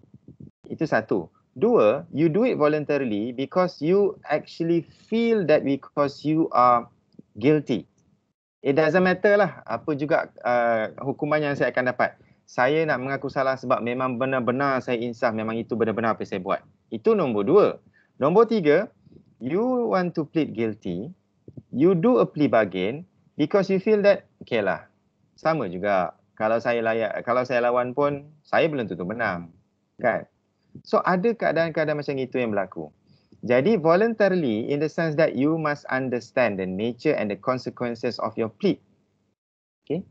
Boleh? Itu syarat-syarat untuk plead guilty. Plea bargain. Right? Boleh ke? Yang lain-lain okey? Doktor. Ya. Siapa tu? Sofia? Ya. Alright, okey. Kalau OKT tu tak nak buat plea bargain, dia akan terus pergi full trial ke? Mudah je. Kalau dia tak nak buat plea bargain, maknanya dia akan terus pergi full trial. So maksudnya pada masa PTC tidak akan ada isu berkaitan plea bargain. PTC adalah terus narrowing down what are the real issue, what are the evidence, what will be the witnesses and the issues to be tried. Dia tidak akan melibatkan plea bargain. Ya? So dia akan ada PTC dengan CM je lah? Yes. Okay. PTC dengan CM saja. Dia tak akan ada isu berkaitan dengan plea bargain lah. So hakim tak akan tanya dia lah, you nak menukar menukar you punya pengakuan ataupun tak. Okay. Okay. Ada soalan lain? Doktor, Ya. tapi kalau dah full trial, boleh tak OKT time tu dia minta plea bargain? Ada tak macam halangan dalam section 172 mana-mana macam tak boleh minta plea bargain masa trial? Okey, macam gini. Kalau masa trial, secara praktisnya, plea bargain ni adalah dibuat sebelum trial. Kalau selepas trial, bukan plea bargain nama dia. Nama dia adalah change of plea. Maksudnya dia menukar pengakuan. Daripada dia tidak bersalah kepada dia nak mengaku bersalah. Pada masa itu dia tak ada bargain lah. It's just a change of plea. Oh, Right? okay. Okay. Doktor, Yeah. mana kata plea of bargain tu berlaku waktu PTC atau ada sesi lain? Plea bargain itu akan berlaku pada masa PTC, tetapi dia macam ni. Plea bargain ni akan berlaku pada masa PTC. Tetapi in order for you to make a plea untuk membuat pengakuan hanya boleh dibuat di hadapan hakim pada masa CM. Okay. So maksudnya you agree pada masa PTC, tetapi you akan buat the plea tu during CM, case management. Then barulah timbul isu disposal of case. Kalau misal kata you buat plea, kalau tak ada plea bargain, there will be no disposal of case. Sebab kalau misal kata ada plea bargain, hanya pada masa plea bargain saja ada disposal of case. Kalau tak ada plea bargain, case will go for full hearing, full trial. Oh, okey, baik, faham. Alright. Okay. Right. Ada soalan lain?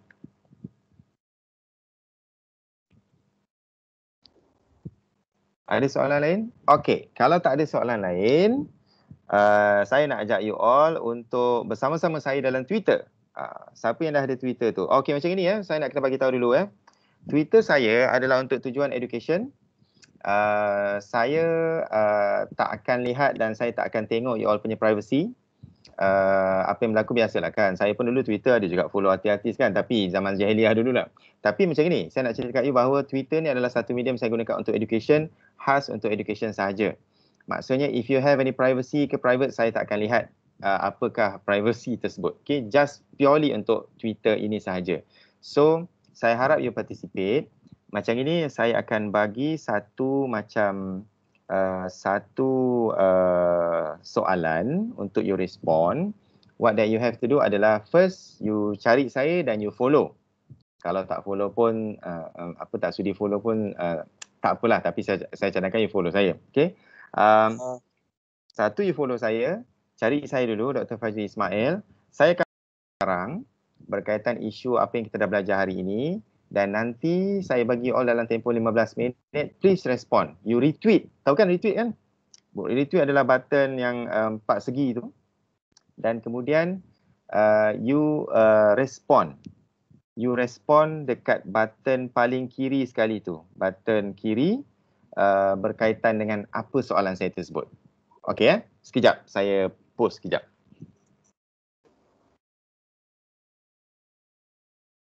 Kalau boleh post in English Doktor, macam kalau ada yang private tu kena buka mangga. Okay, kalau private tu, kalau you tak nak buka mangga, you just follow saya je lah. Maksudnya saya je lah boleh baca awak punya. Boleh?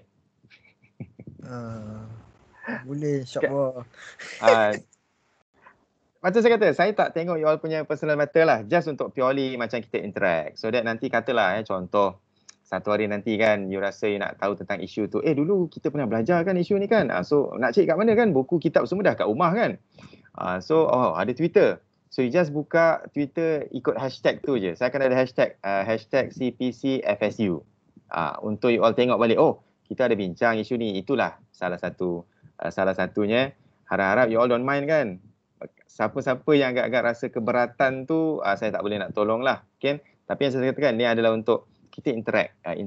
Depends dengan you juga. Kalau misalnya kata you nak buka new account ke. Tapi kalau account yang you sudah ada, bolehlah respon. Sekejap ya, saya post soalan dalam Twitter.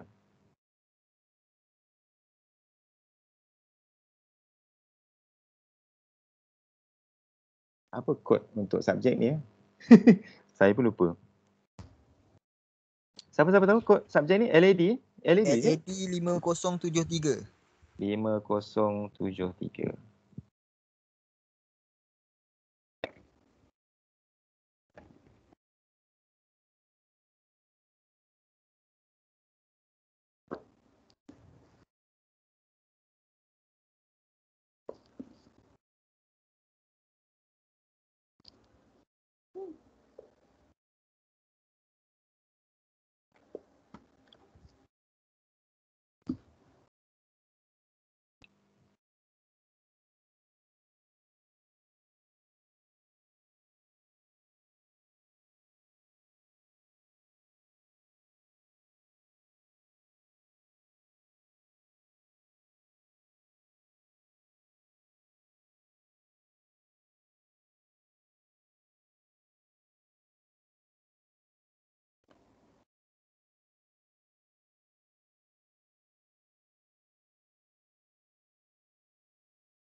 Alright, saya dah post. Nanti you all cuba respon ya dalam tempoh 15 minit ya.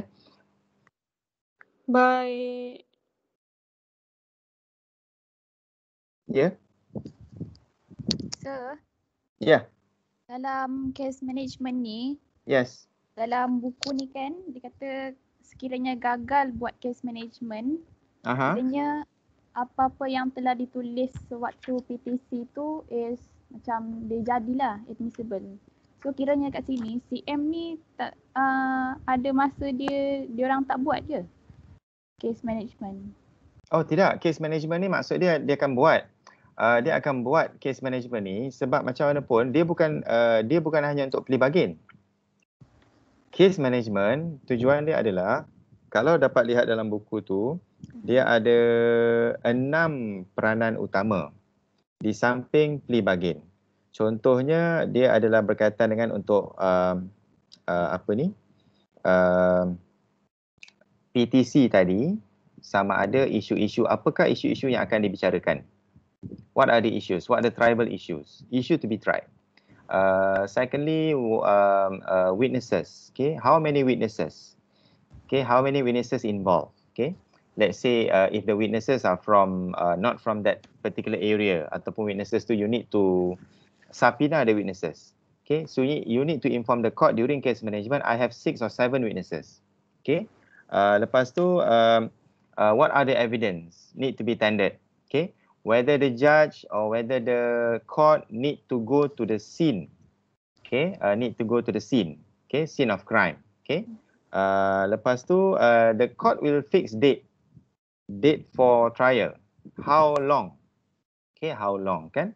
Macam kalau misal kata dalam kes pengurusan melibatkan bekas Perdana Menteri baru-baru ni. Ketika kes management, di mana pegawai beritahu okey kita ada berapa banyak saksi. Pendakwa pun kata berapa banyak saksi dan court putuskan okey we are going to have the trial is fixed, the date for trial is fixed next year for example. Okey. Tetapi tarikh tersebut boleh dipindah daripada semasa ke semasa. So, to answer your question, case management akan sentiasa dibuat sebab case management is very important to identify how that the trial can be conducted expeditiously and effectively. Okay, so that kedua-dua pihak macam dah bersedia lah. Okay, kita kata bahawa okay, bila tarikh untuk bicara, court akan lihat sebelum tarikh bicara itu dapat dibuat, pihak-pihak dah bersedia ke belum? Defense dah dapat ke belum document from the prosecution? Sebab kadang-kadang bila tak buat PTC ataupun bila katalah okey buat case management barulah hakim dia tahu rupanya tak buat PTC lagi. Sebab apa tak buat PTC lagi? Because the accused person tak ada lawyer. Okay, not represented by lawyers. So hakim kata okey saya akan lantik peguam buat balik PTC. So even though it is exceed 30 days, kan tadi 30 hari daripada tarikh kena tuduh untuk buat PTC dan 60 hari untuk case management. If let's say for the past 60 days belum ada PTC, bila case management hakim tahu belum ada PTC, sebab apa? Tak ada peguam. PTC dah buat belum? Dah. Dia mengaku salah, tapi OKT kata saya buat pengakuan tersebut secara tidak sukarela. Maka hakim akan kata, okey, kalau tak ada peguam, nanti peguam. If it is not voluntary in nature, then the plea bargain cannot be accepted. But the agreement for PTC, it is admissible in court for full trial as evidence. But you need to remember, admissibility means admissible. Weightage is something different. Evidence can be admitted. Keterangan itu boleh dibawa masuk. Tetapi sama ada keterangan itu boleh diterima untuk keputusan, it depends on the weightage, pemberat. Contoh, saya boleh bawa masuk keterangan ini. You akan belajar, you dah belajar kan keterangan apa yang boleh dibawa masuk. It must be primary evidence. Betul? You dah belajar primary evidence? Dia tidak boleh keterangan dengan cakap, hearsay cannot be admitted. Betul? Itu adalah membolehkan keterangan itu dibawa masuk. But the weightage ni maksudnya keterangan itu boleh dibawa masuk. Tetapi pemberat, sama ada hakim nak percaya ataupun tidak. Sama ada keterangan itu really convincing or not. That is depending on the facts of the case, saksi-saksi dan juga hakim tu. Okay? Saya jawab soalan ke? Adakah saya menjawab soalan? Boleh? Boleh. Alright, okay.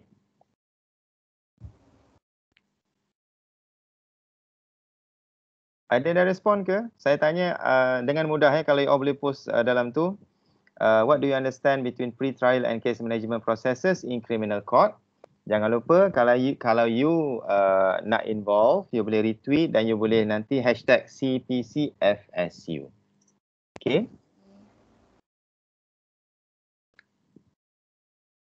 Ada soalan lain?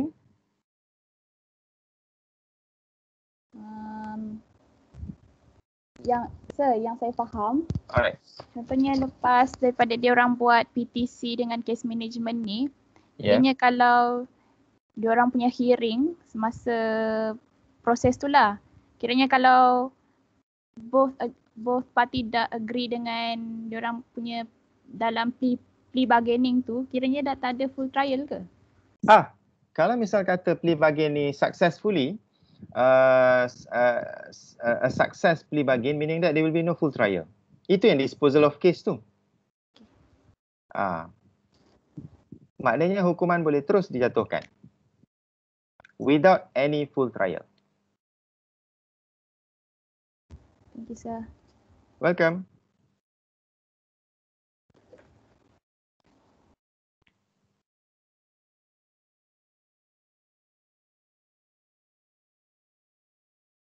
Kalau misal kata macam Syauqi ni lah, dia post dalam Twitter tapi dia terlupa untuk hashtag, you boleh tak payah delete lah dia sebab dia tak boleh edit kan. So dalam Twitter ni you post lah, you post tambahan just hashtag.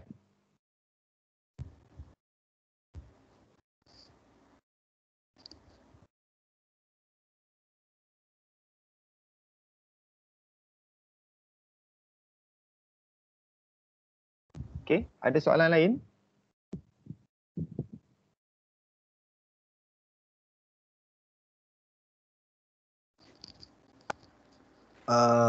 Doktor, soalan saya mungkin lain daripada apa yang kita belajar. Tadi saya tertarik dengan doktor cakap pasal kes menteri yang langgar apa benda tu kan. Yang doktor kata ada proses perbincangan tu. Maksudnya benda tu berlaku atau tak dalam kes yang menteri tu? Dia proses tu kemungkinan berlaku. Nanti you akan belajar tentang representation. Representation ni maksudnya dia buat representasi kepada pihak peguam, Jabatan Peguam Negara. Dia macam ini. Apabila berlakunya, tapi bezanya adalah plea bargain ni berlaku apabila seseorang itu telah dituduh di mahkamah. This is something that you need to remember. Plea bargain happen when somebody or when the accused person already being charged in court. Selagi mana orang itu belum dituduh di mahkamah, kita tak boleh buat plea bargain. Okay. So in that particular case, adanya representasi dan kemudian kalau you masih ingat lagi ketika siasatan polis dah menyiasat dan polis mungkin ada cadangkan bahawa seseorang itu dituduh, contoh kan. So sama ada orang itu akan dituduh ataupun tidak, dia terpulang kepada Jabatan Peguam Negara.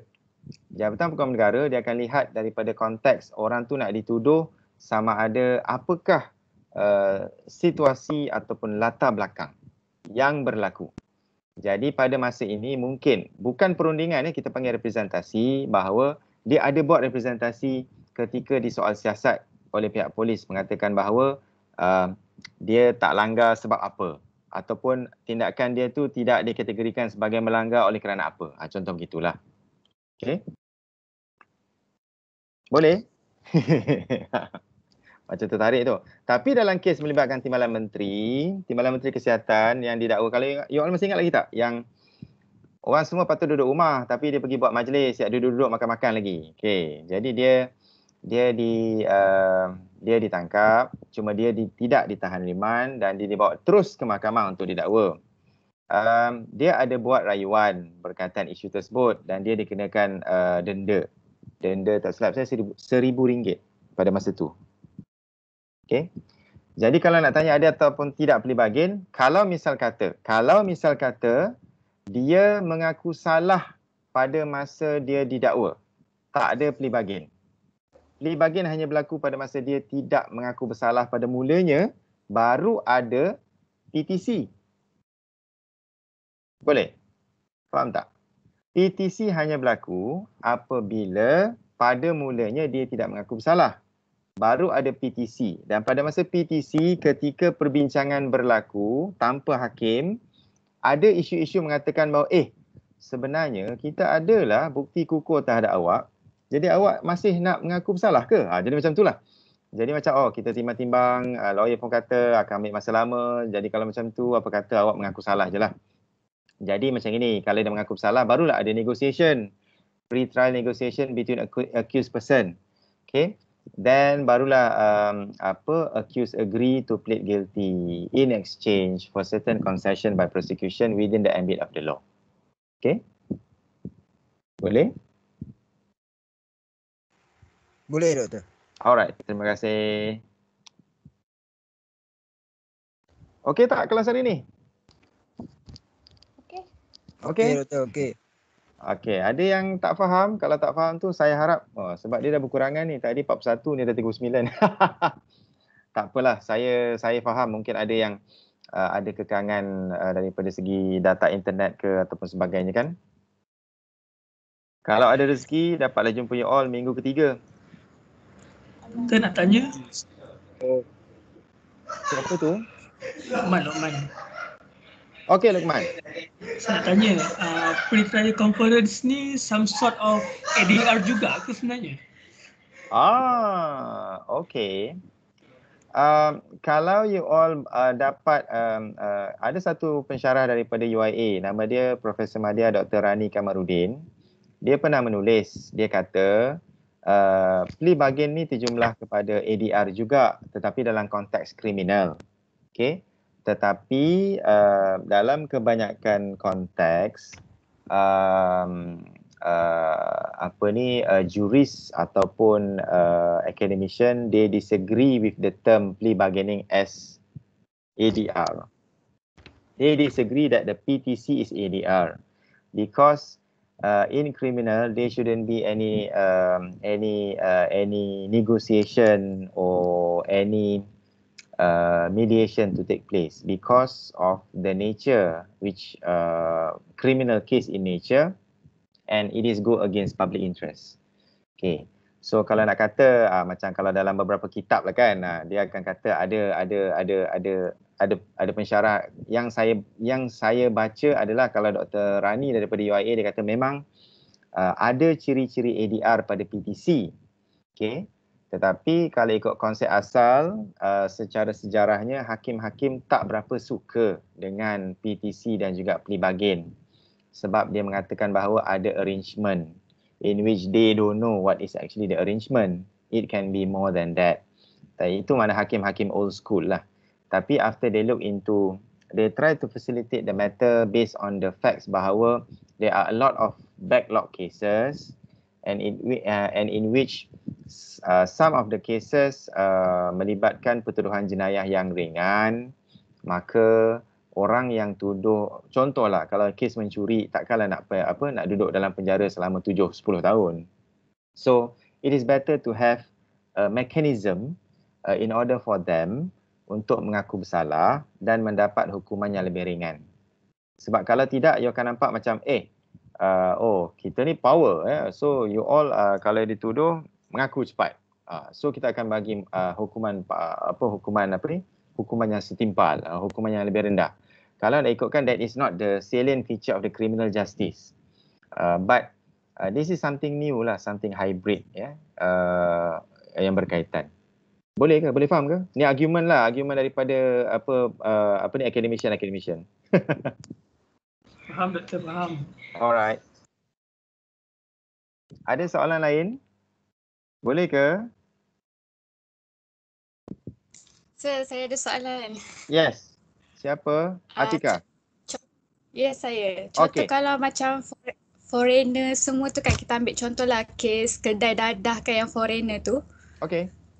Diorang pun undergoes this process ke, dan contohlah ada kes lain yang masa bunuh ke kita dispute pasal jurisdiction dulu baru PTC semua ni? Well, cuba kita tengok balik berkaitan dengan PTC. Ada tak halangan berkaitan PTC dalam konteks jenayah-jenayah berat? Secara umumnya, PTC ini terpakai kepada semua OKT, tidak kira OKT itu orang Malaysia ataupun orang luar. Satu. Keduanya, PTC ini, macam saya tekan tadi, plea bargain. Secara khusus, semua kes akan melalui PTC. Tetapi tidak semua kes akan melibatkan plea bargain. Okay. Semua kes akan melalui PTC, tapi tidak semua kes akan melalui plea bargain. Kalau misal kata, plea bargain ini melibatkan kes-kes yang berat yang mana memang selalunya kes berat ini tidak akan ada plea bargain lah. Kecuali jika OKT benar-benar rasa dia nak mengaku salah selepas dia faham. Saya pernah dalam satu kes yang mana kes melibatkan dadah. Kes dadah ni dia ada dua pertuduhan yang utama. Satu, Seksyen 39B. 39B Akta Dadah Berbahaya, hukumannya gantung. Satu lagi adalah 39A2. 39A2 adalah melibatkan hukuman kalau misal kata didapati bersalah, penjara 3 tahun dan sebat, wajib sebat sekurang-kurangnya 3 kali. Okey. Pernah dalam satu ketika pertuduhan itu dibacakan, adalah hamba Allah ni dia mengaku bersalah. 39A1. Okey. Jadi saya 10 kali terang kat dia. Adakah dia tak ada peguam?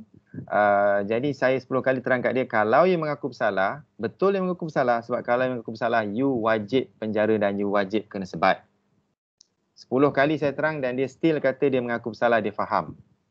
Okay? Dan dia pun mengaku bersalah.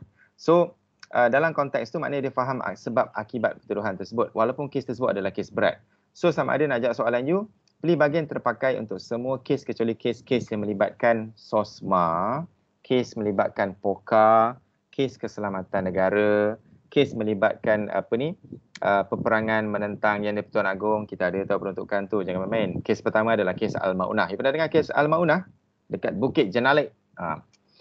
Dia melibatkan seorang ni, dia entah apa berlaku terhadap dia, saya tak tahu. Dia buat satu pakatan, satu grup, dia curi senjata daripada kamp tentera dan dia berpakaian tentera pada masa tu. Okay, dan dia kemudian duduk di atas bukit bersama-sama dengan kawan dia dengan senjata-senjata tu, dan dia konon-konon, bukan konon lah, memang dengan senjata tu dia kata kalau pihak kerajaan tak memenuhi tuntutan dia, so dia akan melancarkan peperangan. So dia adalah kali pertama kes yang melibatkan peperangan. So kes melibatkan kes yang besar-besar, pada hemat saya melibatkan keselamatan negara, tidak terletak bargain. Sebab dia tahu kalau dia mengaku salah, dia akan digantung. So tak, dia confirm lah dia takkan mengaku salah kan. Sebab memang tambahan pula kalau melibatkan kes-kes keselamatan dan juga FIPA, Fire Increase Penalty Act, Firearm Increase Penalty Act yang melibatkan, kalau you masih ingat lagi, ada satu kes melibatkan Datuk Seri Anwar Ibrahim tahun 90-an. Ini sebelum, ini secara sejarah ni plea bargain ni belum ada lagi dia melibatkan seorang, tak silap saya, seorang businessman yang dikaitkan dengan Datuk Seri Anwar Ibrahim. Jadi terjumpalah satu peluru di rumah dia. Okey.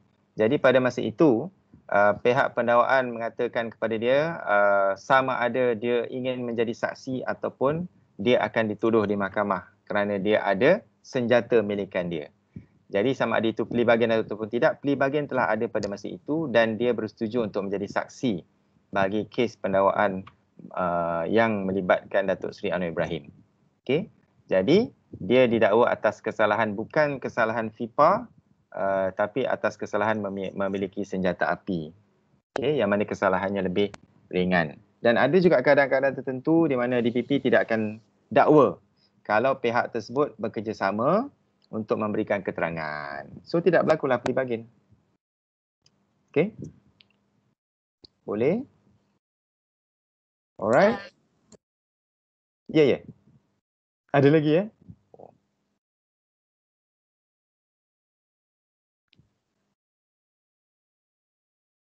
Okay. Ada soalan lain?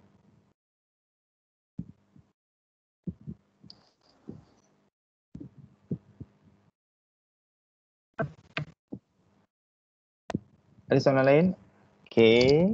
Kalau ada soalan lain, dah pukul 12. Kalau ada soalan lain nanti boleh ditanya dekat dalam Telegram ya. Ataupun nak soalan last. Ada soalan last? Tak ada? Okay.